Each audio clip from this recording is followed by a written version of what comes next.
Yun! Ang ganda talaga ng mga video ng mga Lodicraft. Tignan nyo, ginabi na ako kakanood oh.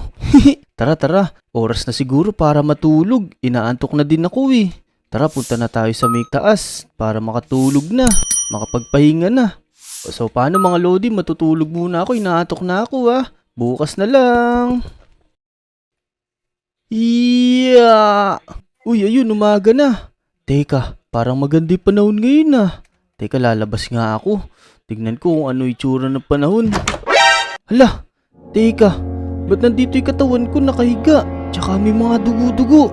Hala, ano nangyari sa akin? Pero ito, buhay pa naman ako oh. Naku po, ba't ganito yung itsura ko? Parang namumutlay buong katawan ko, tsaka parang naging ghost ako ah. Tignan nyo, nakakalipad din ako oh. Tsaka, nakakreative ako. Naku po, namatay na yata ako. Pero sino naman may gawa nito? Naku, teka. Nasaan kayo ibang mga Lodi? Baka alam nila kung ano nangyari sa akin. Uy, ito. Si Mutong to, tsaka si Kobe wah. Uy, Kobe, Mutong. Uy, Kobe, teka lang. Di ba nga mag-aaya pa tayo ng kalaro natin? Tara, ayain natin si Clyde o kaya si Essery, si Junkert o kaya si Dick. Si Namnam may sakit na naman, hindi siya makalabas ng bahay. Kaya nga, teka, uy, Clyde. Teka, wala yata si Clyde dito eh. Si Junkert kaya. Uy, Junkert! Jungkook! Teka, parang di nila ako nakikita. Siguro kasi nga ghost na ako. Pero tignan natin kung ano gagawin nila. Baka makita nila yung katawan ko. Tara Iba dito to. kay Essery. Wala naman mga lodi dito eh. Teka. Nakikita ko, tumigas sa likod. Teka, ba't puro dugo dito? Teka, si Dick to ba? Uy, Dick! Oh no! Ano nangyari Teka, kay Dick? ba't di siya gumagalaw? Pero, Kobe, ikaw lang yung nakakita sa kanya. Siguro, ikaw gumawa niya nung nakatalikod ako, no? Naku, hindi. Bakit ko naman gagawin kay Dick yan? Di naman ako gumagawa ng ganyan dito. Nakita na nila yung katawan ko. Kaso lang, mukhang wala na pag-asa na marinig nila ako kasi ghost na ako eh. Pero tignan natin, baka matulungan nila ako, baka mabalik nila ako sa dati. Imotong, ba't mo naman ako pinagbibintangan? Baka mamaya, ikaw talaga ang gumawa niyan. Ako pa ang tinuturo mo. Naku, mas lalong hindi ako. Kung ganun, o sige, i-check natin sa bahay mo. Baka mamaya, nandun yung ginamit mo sa paggawa nito kay Dick. O sige ba? Pero pagtapos dun, isi-check din natin yung bahay mo. Baka may tinatago ka dun ha? Sige, kahit tingnan mo pa. Tara, tingnan natin yung bahay mo. Tika, huwag ka sa likod ko. Baka mamaya, gawin mo sa akin yung nangyari kay Dick. Sige, dyan tayo. Magkabilang gilid tayo para sabay tayo maglakad. Yan, sige. Tara. Yan, pupunta ngayon si Mutong tsaka si Kobe sa bahay ni Kobe. Check daw nila, baka mamaya. Si Kobe may gawa sa akin nun. Check ngayon ni Mutong. Tara, let's go. Motong, tara dito, pumasok ka. Check mo yung bahay ko, wala yan. Ito yung kainan Sige. ko. Yan yung lutuan. Tapos, yung sa taas, doon na lang yung tulugan ko. Sige, titingnan ko. Baka mamaya, nandito sa ilalim ng kama mo yung yung ginamit mo sa paggawa nun kay Dick. Tika. Wala yan. Kahit i-check mo pa dyan, di ako gumagawa ng masama dito. Oo nga, ala nga dito ah. Galing mo magtago ah. Sige, tapos na tayo ah. Say naman yung tignan natin, baka mamaya may tinatago ka. Sige, tara. Tingnan mo man yung bahay ko dun. Yan mga Lodi, tapos na tayo mag-check dun sa bahay ni Kobe. Kaso walang nakita si Mutong. Ngayon nandito tayo sa bahay ni Mutong. Check naman ni Kobe yung bahay ni Mutong. Tara, samahan niyo ko. Titignan ko sila, baka may makita si Kobe dito. Yan, tara. Tara na, Motong. Pumasok na tayo sa bahay mo. I-check ko na yung mga gamit mo dyan. Baka mamaya, itinago mo dyan yung ginamit mo kay Dick. Kung hindi, ala kang makikita dito kahit maghanap ka pa dyan kahit saan. Sige na, Motong. Magsisimula na ako mag-check. Titignan ko kung saan mo tinago yung ginamit mo kay Dick. Eto, may dala akong itak. Yan, baka nandito Sige. yan sa ilalim. Naku. Ah, Huwag mo namang sirain. Wala kang makikita dyan. teka, mukhang wala nga ah. Tara, doon tayo dumaan. Sa baba naman, tignan natin. Baka doon mo tinago. Sige, sige, tingnan mo man dun. Naku, walang nakita si Kobe dun sa taas na bahay ni Motong. Meron pang first floor si Motong dito. Ngayon, dito naman magche-check si Kobe. Tara, samahan natin. Yan. Magche-check na ako dito, Motong ha. Teka, may mga shelves ka pa rito. Sisirain ko rin lahat to. Tapos may bodega ka Sige. pa. Wala kang makikita dito. May chest, lagot ka ngayon. Sigurado, dito mo tinago yan. Naku, wala naman laman eh. Sabi ko sa iyo, wala namang laman dito. Tsaka, hindi ako yung may gawa nun kay Dick. Naku, hindi tayo yung gumawa nun, Motong. Sino kaya ang gumawa nun? Ayan, total Kobe. Hindi naman ikaw. Tapos hindi rin ako yung may gawa nun kay Dick. Tara, mag-report na tayo sa pulis. Tama-tama. Tara, baka yung mga polis, may alam sa nangyari dun sa kaibigan natin. Yun, tara dali. Mag-report na tayo sa police station. Yan. Tara, bilisan natin. Baka makatakas pa. Yun. Tara, pupunta daw sila sa police station. Samahan natin. Let's go. Ayan mga Lodi. Nandito kami ngayon sa police station. Dito natin malalaman kung sino gumawa sa akin ito. Sana malaman na namin.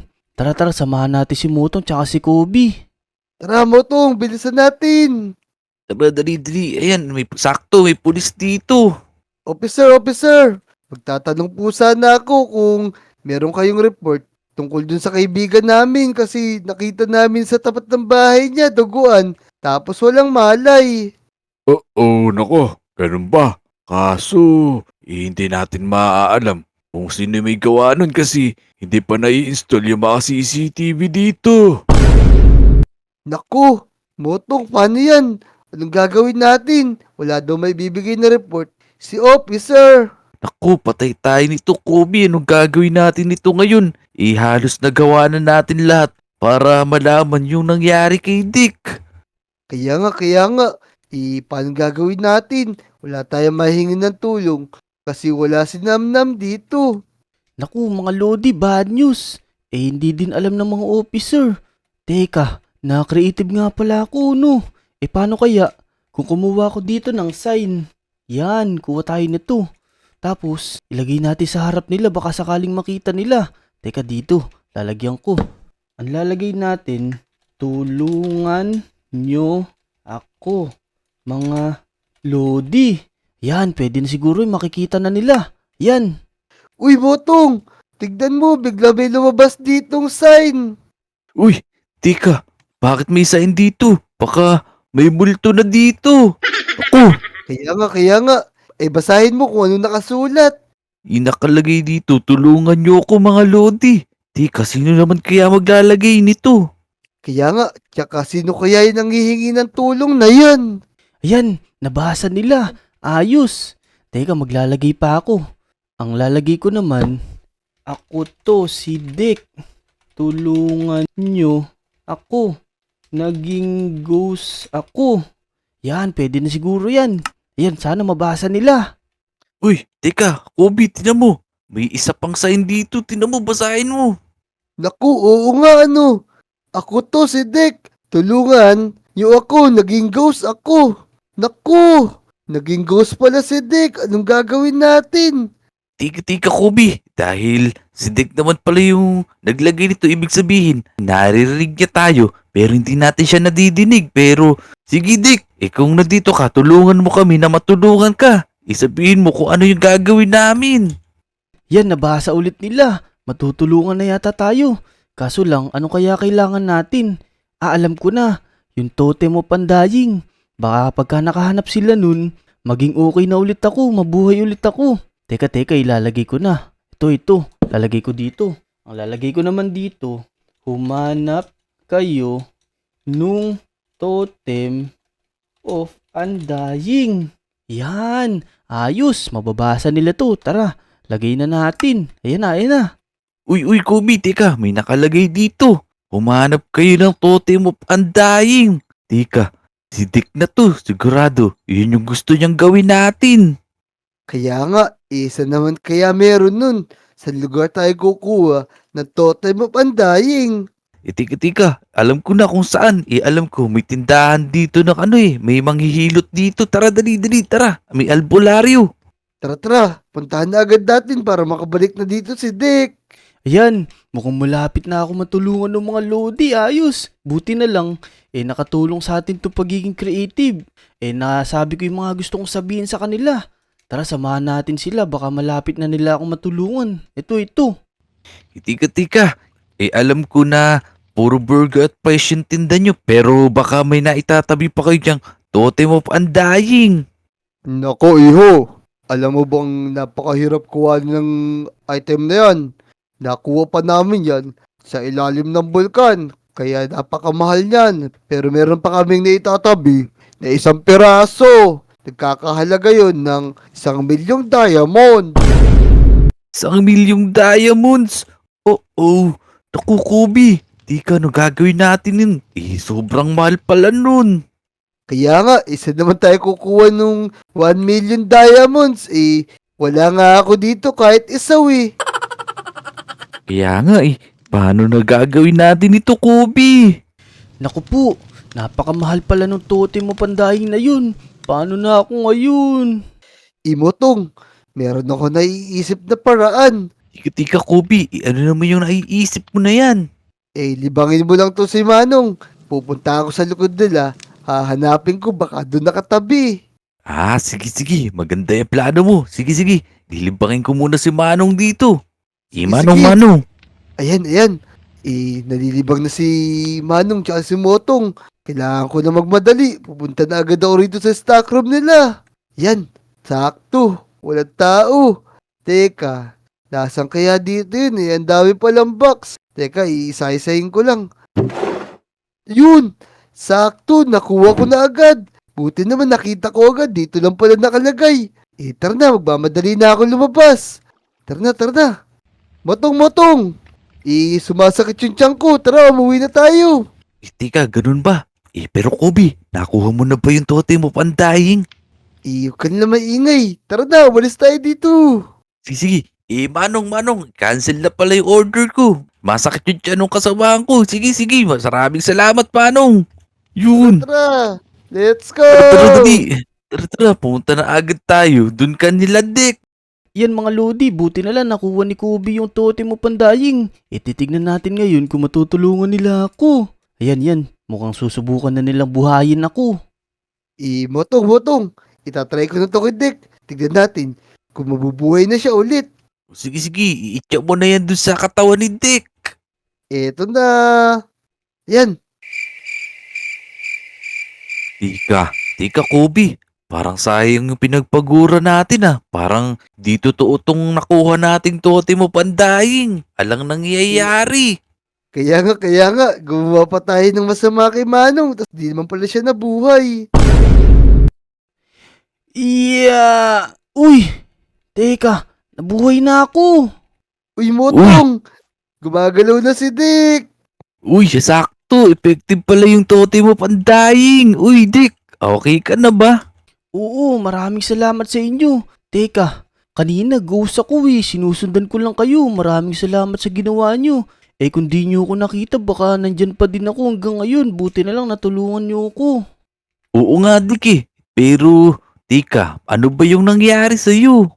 Kasi kagabi, nanonood lang ako ng video ng mga Lodicraft, tas inantok ako. Natulog na ako. Ngayon, pagising ko, naging ghost na ako, tas nakita ko na katawan ko dito. Ganun pala. Kami, nakita ka lang namin dyan, nakahiga ka. Tapos wala ka malay, maglalaro sana kami sa playground Kaya nga sige na, Dick, magpahinga ka na muna, baka mamaya hindi pa maganda yung pakiramdam mo. Sige, maraming salamat sa inyo. Mag-iingat kayo. Babawi ako sa inyo sa susunod. Sige, Dick, uuwi muna kami ni Kobe. Tara, Motong, pahinga na tayo. Napagod ako dun Yan. Tara. Bye-bye. Maraming salamat sa inyo. Tara, pasok na tayo dito. Ay, teka. Meron nga pala akong CCTV dito. Ito pwede kong i-replay pala to para malaman ko kung sino may gawa sa akin nun. Tara, kunin natin dito. Tapos, ito yung camera monitor ko. Dito ko makikita. Dito ko marireplay yung CCTV na to para malaman natin kung sino yung gumawa sa akin nun. Teka. Dito ako sa baba para malakas yung wifi. Yan, tara, replay na natin. Ito yung CCTV na yun. Yan, re-replay lang natin. Ayan, tignan nyo, oh. 12:00 yan ng madaling araw. Tignan natin kung nandito ako. Ayun pa ako, oh. Masarap na masarap yung tulog ko, oh. Eh, teka, parang nagloko yung CCTV ko, ah. Naku po, sino to? Ito pala yung may gawa sa akin, naku. Nakakatakot yung itsura niya. Naku po, teka, tumingin pa sa CCTV, parang alam niya yung CCTV, may hawak siyang kutsilyo. Hala, nakakatakot, oh no!